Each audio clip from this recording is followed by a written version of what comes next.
Hello, everyone, and welcome to Second Nature, a show about living with ecological grief and loss. We are in for a treat today. I cannot believe the guests that we have. This is someone who has been a huge inspiration to me throughout my entire career, and really someone that after I discovered his work and the field that he created and has developed and led, made me think I should go back and do another PhD. And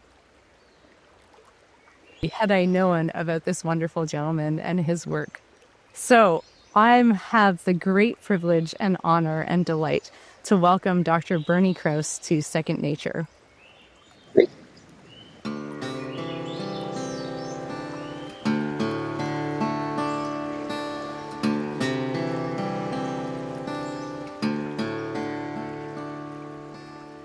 Since 1968, Bernie has traveled the world recording and archiving the sounds of creatures and environments, both large and small, and created the area of soundscape ecology. In that time, he's seen so many environments radically altered by humans, sometimes even by practices thought to be environmentally safe. Bernie's also a professional musician and producer and has produced over 50 natural soundscape CDs and designed many, many interactive sound sculptures for museums and other public spaces all over the world. As a professional studio musician, Bernie filled the slot held by Pete Seeger and the Weavers during their final year together. And then with his late music partner, Paul Beaver, he helped introduce the Moog synthesizer to pop music and film in the mid-1960s. And aside from all of his charted recordings, his team's work can be heard on over 250 albums, including working with people such as Mick Jagger, Van Morrison, Peter Gabriel, George Harrison, and The Doors. And he's also featured in over 135 feature films released since 1967 in the sounds that you hear in many of the movies, including Apocalypse Now, Rosemary's Baby, Shipping News, and Castaway. In 2012, and this is how I discovered Bernie's amazing work, he released the amazing book, The Great Animal Orchestra, Finding the Origins of Music in the World's Wild Places, which has been translated into over 8 languages. In 2014, Bernie and composer Richard Blackford worked with the BBC National Orchestra of Wales to release The Great Animal Orchestra, a symphony for orchestra and wild soundscapes based on Bernie's book, which was also the first live performance piece to incorporate natural soundscapes as a component of the orchestration.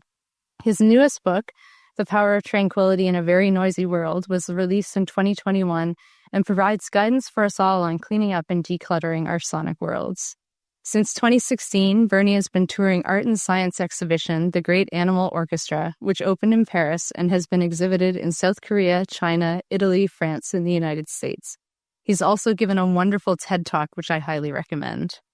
So I first discovered Bernie's work and the Great Animal Orchestra one day when I was driving, and I heard an interview on CBC radio here in Canada right after the release of his book. And I had to pull over because the interviews, the clips that he shared, the stories and everything that was in there just took me out to such a deep and resonant emotional place that I couldn't drive anymore. And in particular, and one of the things that we'll talk about in this podcast is the clip of a beaver mourning. And that was what made me pull over. And then I looked up all of Bernie's work.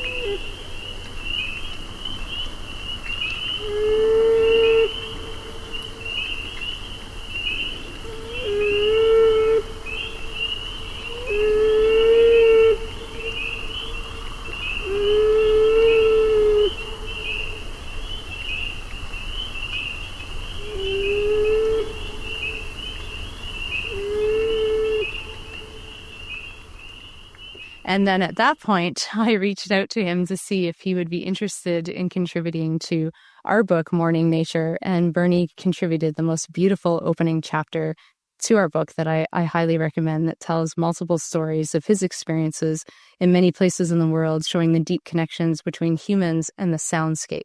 So welcome, Bernie. It is such an honor and such a privilege. And I am such a huge fan of your work. It's been so meaningful to myself and so many people I know. Thank you, Ashlee. I'm glad to be here. So, Bernie, you have had the most incredible career working in this, but what led you back in 1968 to the field of creating soundscape ecology? I was doing an album for Warner Brothers Records. Paul, my late music partner, and I had just introduced the Moog synthesizer to pop music and film, as you said in your introduction. And the album was called In a Wild Sanctuary. It was the first album on the theme of ecology, and it meant that we had to record some natural sound in order to incorporate it into our album, because we wanted that as a component of the orchestration. I had no background recording outside. As a matter of fact, I was terrified of the natural world. I grew up in a family in the Midwest, the American Midwest, that was just, they thought the animal world was going to kill you somehow. You were going to get very sick. You were going to die of some disease or something. So we never had a cat or a dog or anything like that moved under its own volition in the house. And I learned that fear from my parents and took that with me until I was almost 30 years old. And when we had this album to do, I just decided I wanted to get over that terror. And so with new technology that had just come out in the late 60s to record that was portable, that you could record stereo with, I went into the field with a pair of microphones near San Francisco and recorded some afternoon in a local park because I was terrified to go anyplace else. And sure enough, it was October, and I turned on that recorder, flipped it into record, and the sounds that I heard were the most gorgeous sounds I've ever heard in my life. And I decided right then and there I was going to quit everything else. I was going to quit music at some point and go back to school, get a degree in whatever I could that was going to help me find sound in the natural world.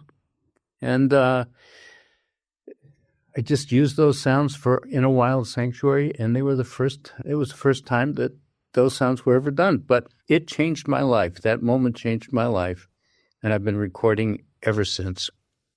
That is amazing. I didn't realize that was your entry point in, and that you went from fear into this sort of deep connection and love, and a transformative moment for you, that it actually changed the entire course of your life.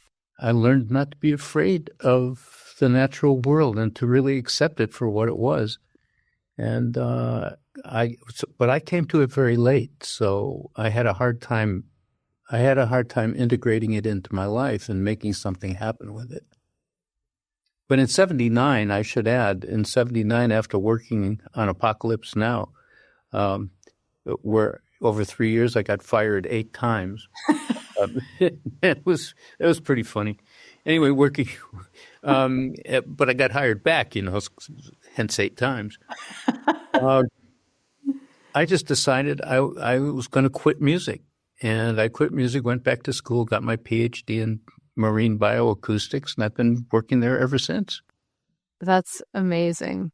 So where do you want to take our listeners through? You've worked all over the world, and you've recorded many, many soundscapes, but you have a couple key places that have been really integral to your work that you've done, decade over decade recordings. Well, near where we live in Northern California, there's a place that I've been recording at since 1993, and I record every year, every spring, in April. And I'm going to be going out again this year to do the same thing. It's a place called Sugarloaf Ridge State Park. And let's see, I have 30 years of material from that one spot. What we found is that because of climate change, the environment, the soundscape is changing very radically. The last couple of years, we've got nothing. I mean, I go out there and we record early in the morning. There are many birds in the valley below, which about 300 or 400 meters below where I'm recording up at Sugarloaf. But down in the valley, there are lots of birds. But up where we really had nice density and diversity in the early 90s and the 2000s and the teens, there's nothing now. We have actually a recording of a silent spring. Wow. Yeah. And that to me is one of the more frightening things that we have to endure right now. That must be so heartbreaking for you when you, especially because you're so intimately connected to the soundscape year over year, and then to all of a sudden have that erode to a place to become a silent spring. Yeah, it's like I just keep remembering David Bowie's line where he said, "The future belongs to those who can hear it coming." Mm. Where we're at now. That's really profound. Yeah, that is a very profound line. And one of the questions that I wanted to ask you is because humans are so focused on eyes, and especially when you're doing any sort of ecological science or research, it's usually observation or testing, and it's everything in very discrete. Absolutely. What is it that the ears tell us that no other sense, that the eyes can't, that taking things apart into discrete scientific testing can't show us? Well, as R. Murray Schafer, the Canadian composer and philosopher, and man who came up with the term soundscape, by the way, expressed, he said, we're a visual culture. And so we understand the world mostly through what it is that we see.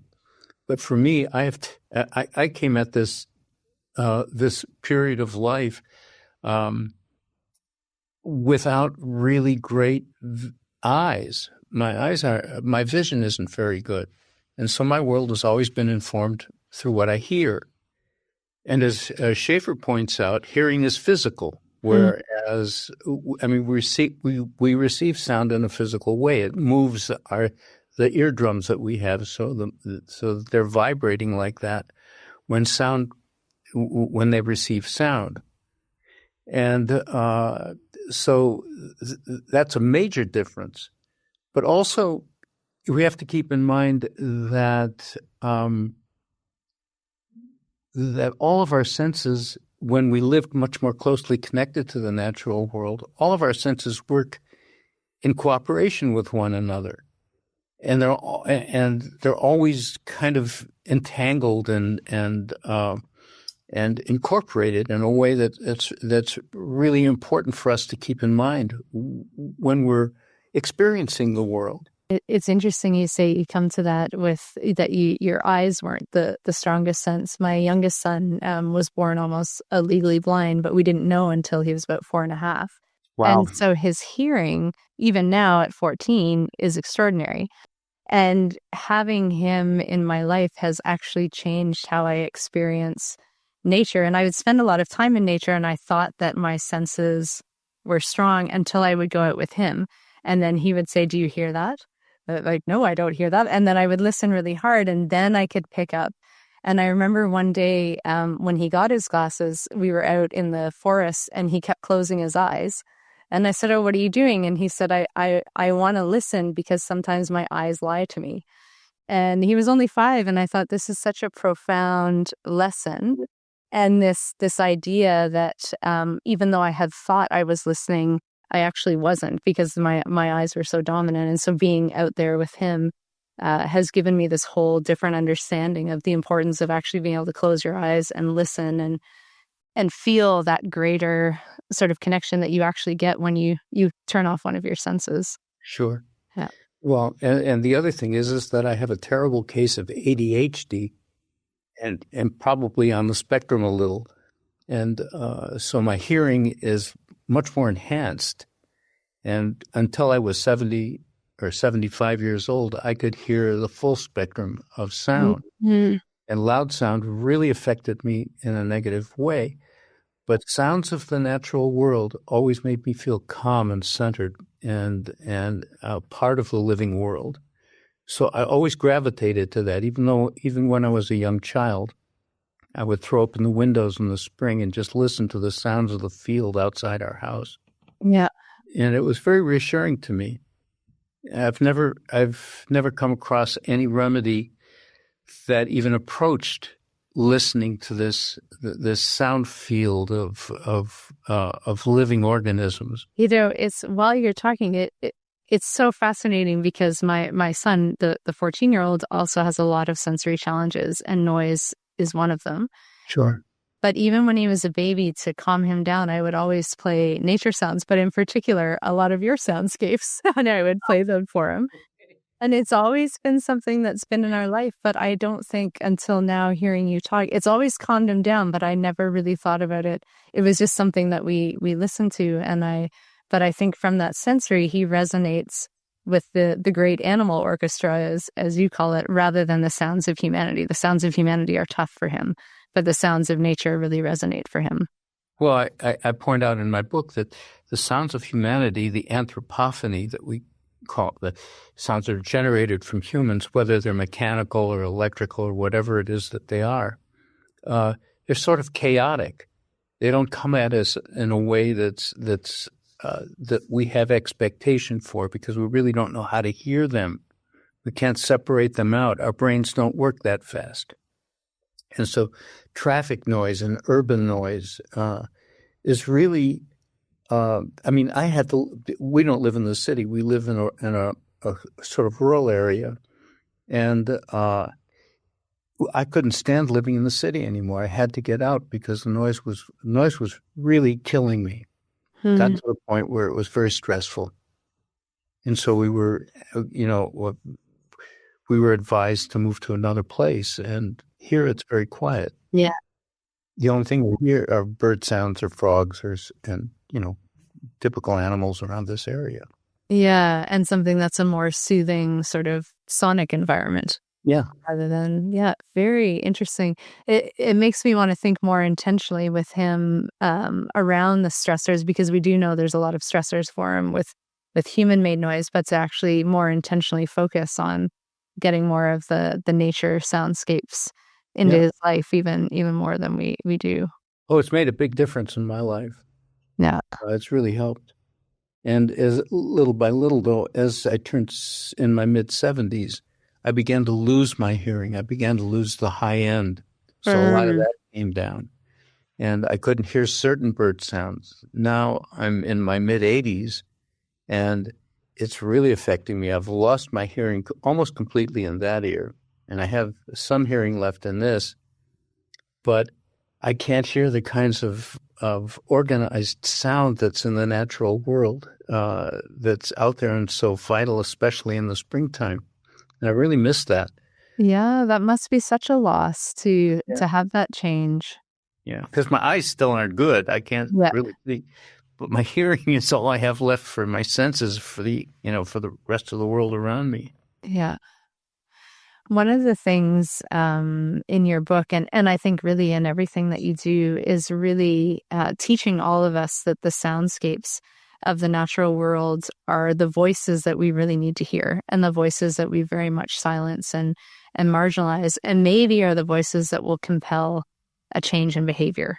Yeah. And I'm wondering if you can talk about what you've learned from the natural voices that you've recorded all over the world and that you've seen change over the last 40, 50 years that you've been doing this work. Well, I think of the sounds of the natural world as a narrative of place. It's really equivalent to the Library of Alexandria. It's that important, the information that's transmitted through these non-human animal voices. And to me, I've just spent the last 50 years marveling at how much information is there and how much emotion is behind those kinds of tales that the natural world tells us. And the information is so important because it's conveying to us what our relationship is to that living world and how we're doing with it. And let me tell you that the fall off in natural soundscapes where we live and pretty much everywhere else that I've recorded, particularly in the last decade, is astounding to me. And it's getting to the point where it's almost a little bit depressing. It's not only my own hearing loss that I'm hearing, but I have the ability when I'm recording to bring this material back into the lab and see an image, a spectrogram of the sounds on the screen. And I'm able to pretty much tell from the spectrogram, I read it like a musical score. And I can tell what's there. And I'm actually listening to it now through what I have left in with my eyes. And it's pretty amazing how that works, because I can tell what's there. Mm.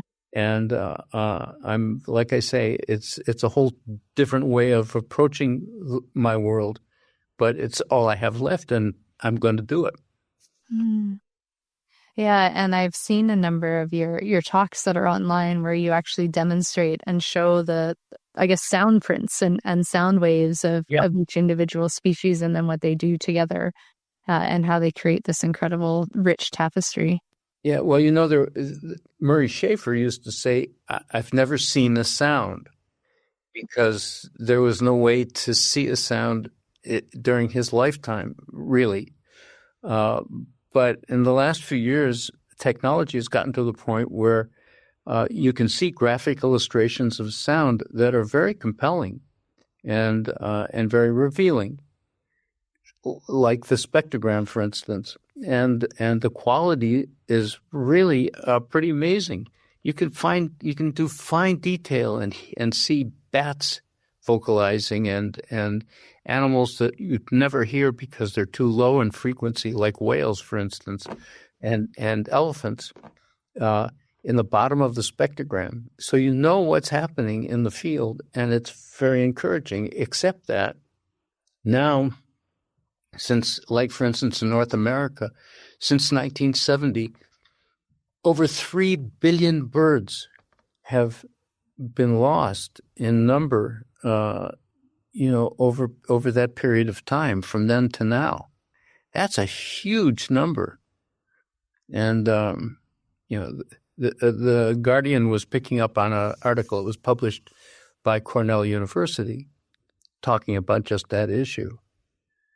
It's pretty amazing to actually hear that and get that on tape. Now, I have, like I was saying earlier on, I have recordings from Sugarloaf Ridge State Park that have an hour of nothing. Wow. All you hear is the stream in the background. That just must be so devastating to hear the change. Well, yeah, it is to me, because I expect to hear that in the spring. That's my spring signature. Yeah. And what are you finding? I mean, with this sort of devastating change in soundscapes all over the world, and you actually wrote about some of these stories in Morning Nature in the chapter that you put, and then in the Great Animal Orchestra and in your other works. How are people responding to the change in the soundscape? We talk all the time about what happens when we see change or experience it, but there's still not a lot of broad discussion around what happens when we hear change, and when something is absent from what we hear.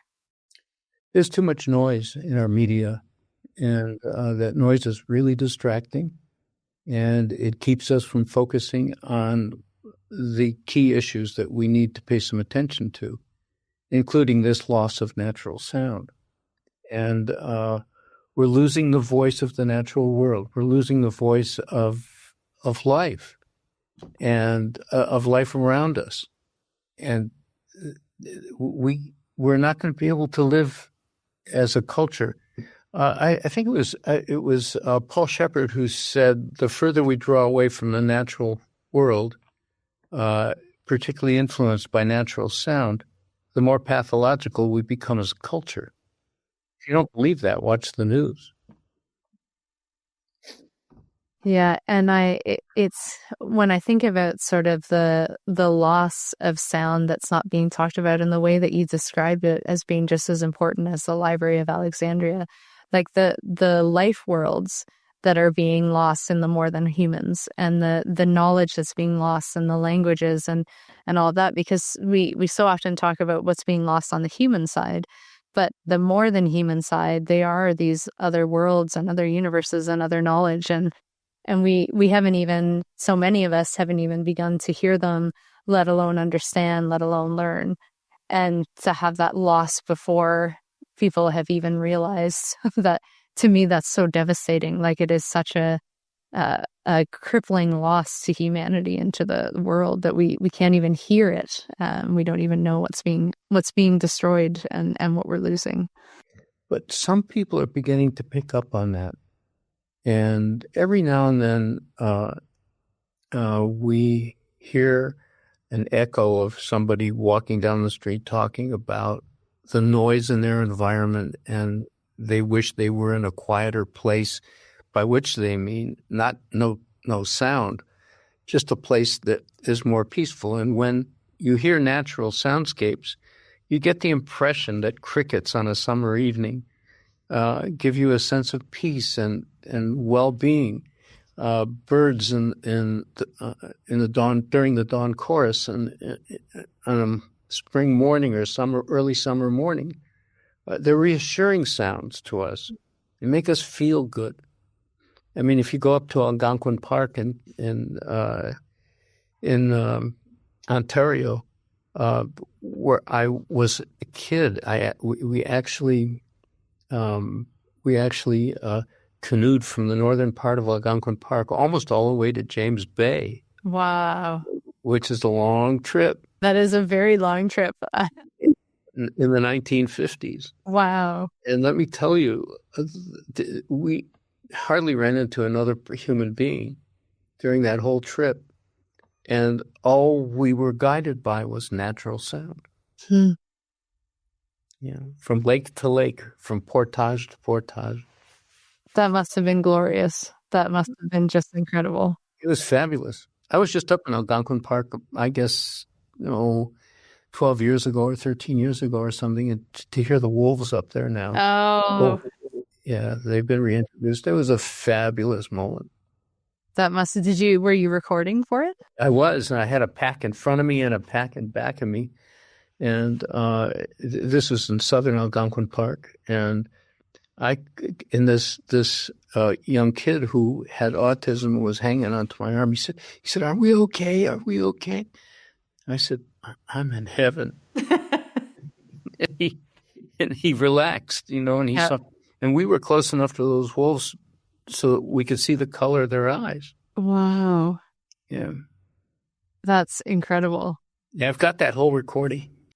Oh, and it must be so haunting, and just the way that they can echo around you too with their calls and their vocalization. And well, it's part of the Great Animal Orchestra piece that we did for the Fondation Cartier in Paris. So, it's there.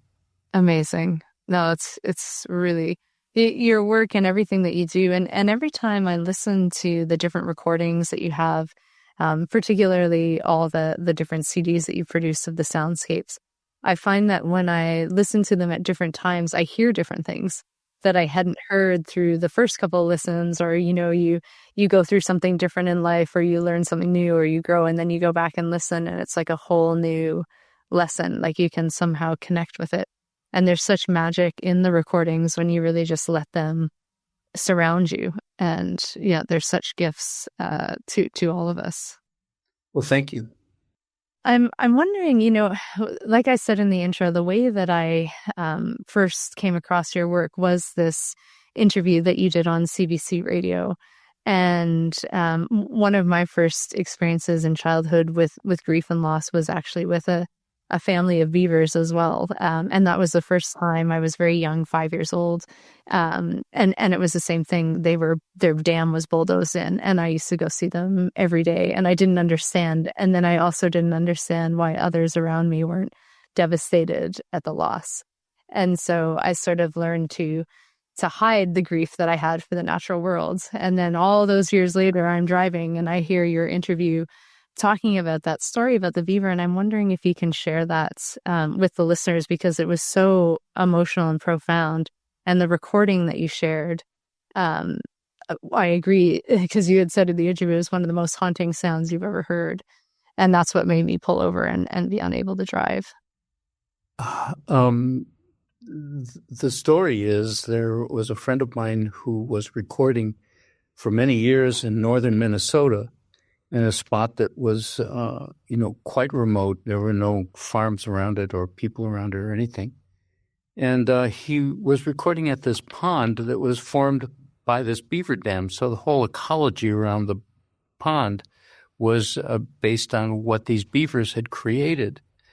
at one end of the pond where the water flowed into the the pond there.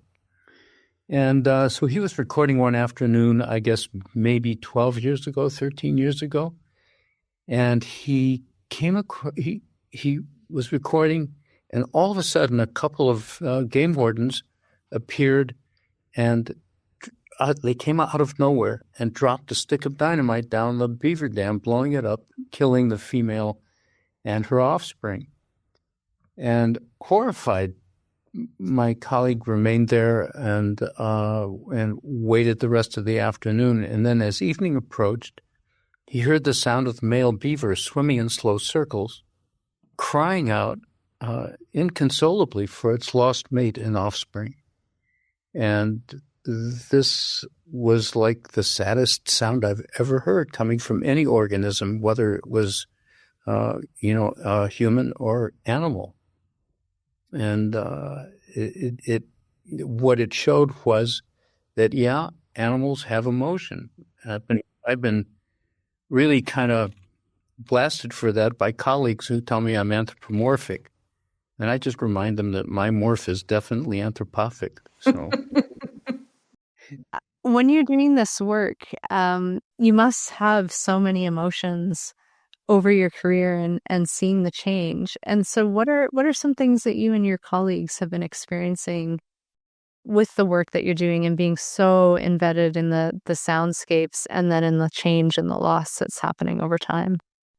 Well, we're conveyors of this information, and we're trying to get it out there to people to ask them, is this the kind of world you want to live in? One that's a silent spring, one that doesn't have the sound of songbirds anymore because they're almost all gone, or they're dispersed so widely that you can hardly hear them. And so, it strikes me as being very sad. I mean, as I've gotten older, I was really hoping for more remedial fixes to this, to this world of ours, some kind of healing mechanism that would happen. But we're not headed that way. We're headed in a very different direction. Certainly here in the U.S. and God knows most other places in the world. We're digging up these resources and the tar sands area up in Alberta is really a problem. How that's going to be resolved, I don't know. People have to stop buying things. Yeah, it is a whole lifestyle change. But, I think if people have the motivation of we're in community with all of the other creatures and with all of the other beings, and this human centrism has been so damaging to others, but then so damaging to ourselves because of what we're losing and what we're missing out on. And the soundscape and the sound ecology becomes one of those really incredible things in the fabric of our world that we don't even realize is eroding until it's gone. And every once in a while I'll have someone say, "Oh, that's funny. Where are, these creatures, or normally they're here at this time and I don't hear them, or I haven't heard the birds," Right. but it's always this sort of, short notice of, oh, they're not here, and then kind of continue on without really thinking about why they're not there and what that means, and will they ever come back? Don't know. Yeah. But they sure won't come back if we're trending along these lines that we're trending now. Yeah. So the future belongs to those who can hear it coming. Yes, that is such a prophetic statement. Great. From such a prophetic artist who saw the future in many, many, many ways. Yeah. When we were sort of discussing you joining Second Nature and being on the show, you shared a piece of writing with me that was so incredibly visceral and profound, and I read it numerous times. And I'm wondering if you are comfortable sharing the experience that you and your wife went through in 2017 with the wildfires that came through your area. Well, sure. My wife, Catherine, and I lived in a place north of San Francisco, about 80 kilometers. And it's a place called Glen Ellen. And Glen Ellen is famous because Jack London used to live there, the great writer. We lived in a rammed earth house. Rammed earth, we were told that the rammed earth would not burn. We couldn't get fire insurance for our mortgage because we were told that they didn't have a category for rammed earth because earth didn't burn. So finally we got the fire insurance, and very relieved that we were in a spot that was indestructible, or so we thought. In October of 2017, October 8th was a Sunday of very high winds.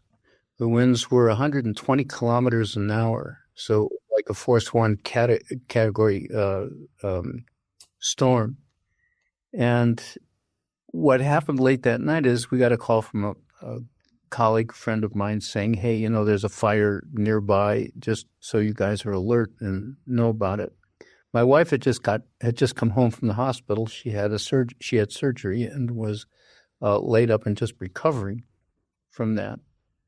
And we were sitting around, and after we got this call, I turned down the television set to see whether or not there was any information about the fire. And sure enough, there was a program about the fire where these guys were shooting at the front just about 1:30 in the morning, and they were shooting at the leading edge of this approaching fire.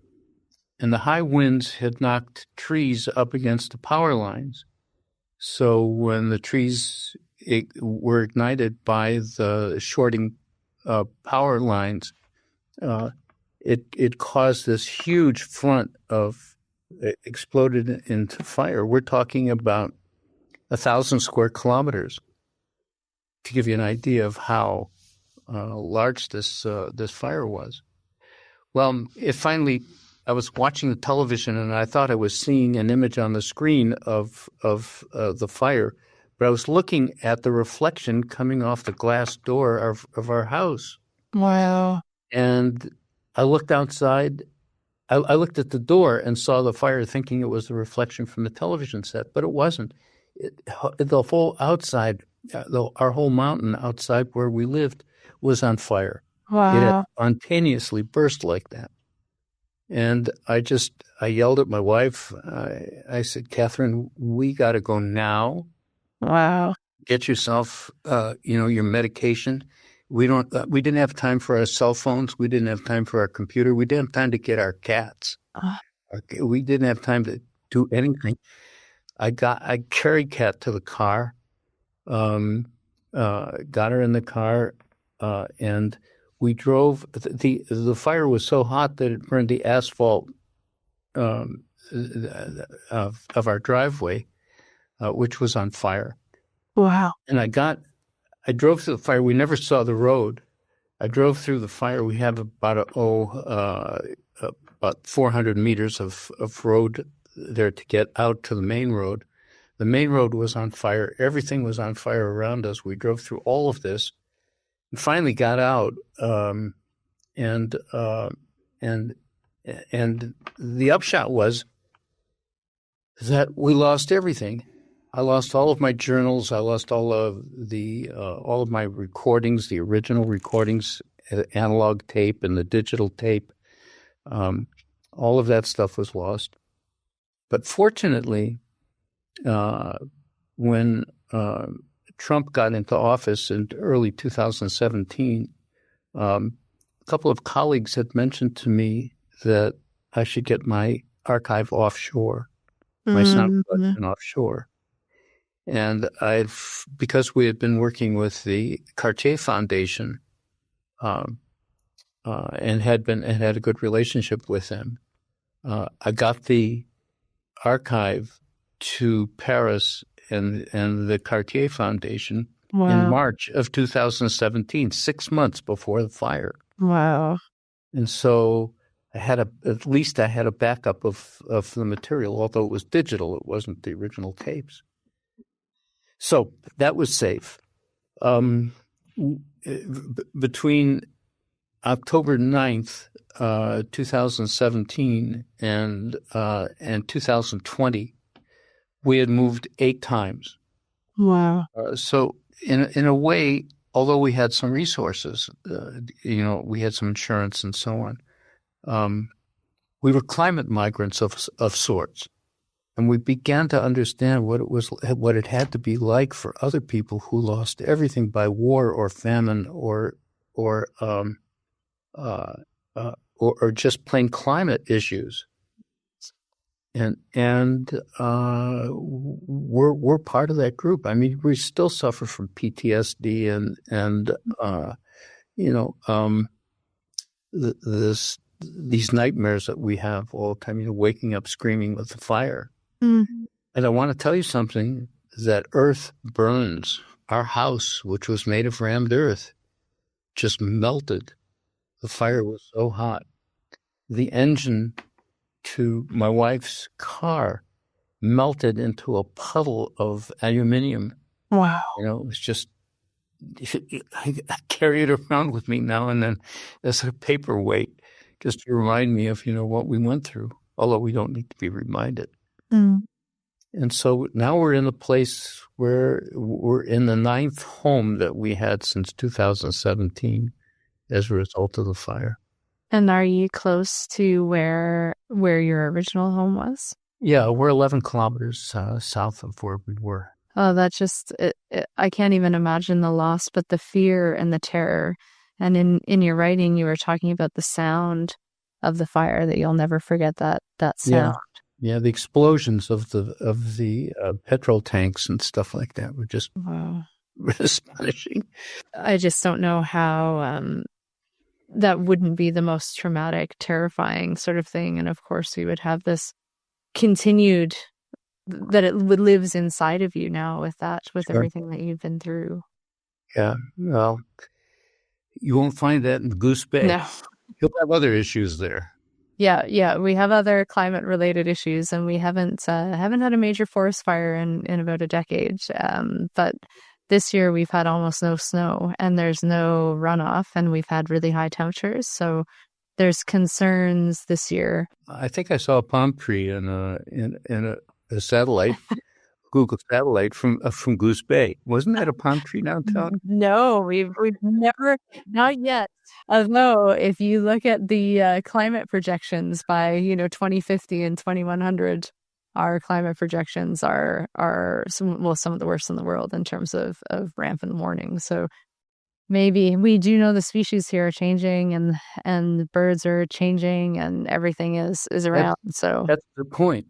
Yeah. When we were up in Alaska doing work in the Arctic National Wildlife Refuge, we were up on the north slope and the north shore, up on the Beaufort Sea there. And for the first time, the First Nations people who were helping us were telling us it's the first time they'd ever seen this bird with an orange breast. Yep. The American robin had got that far north and was beginning to take over territory of the other birds that migrated to the north slope. Yep. And they were talking about this astonishing bird that they didn't even have a name for. Yep. It's very similar here. The robin came up through and moved into northern Labrador, and it was the same thing. And so even the way that people have to create new languages to understand this new bird, and what is it, and what does it do, and how does it behave, and how do the other birds that are always there deal with it, because they can be more aggressive than some of the other birds. And well, the robin's as aggressive as they get. Yeah, they're very territorial and want to take over a lot of stuff. They do, yeah. So, Bernie, one of the things that we talk about in this show is all the people that are on here are doing really incredible work, really surrounded and embedded in the climate crisis and the ecological crisis and all of the change. And one of the questions we all get asked is how do you cope? And so what are some of the things that you do to cope with everything that you've experienced and all the loss and the more than human worlds that you've so amazingly recorded over your lifetime as well?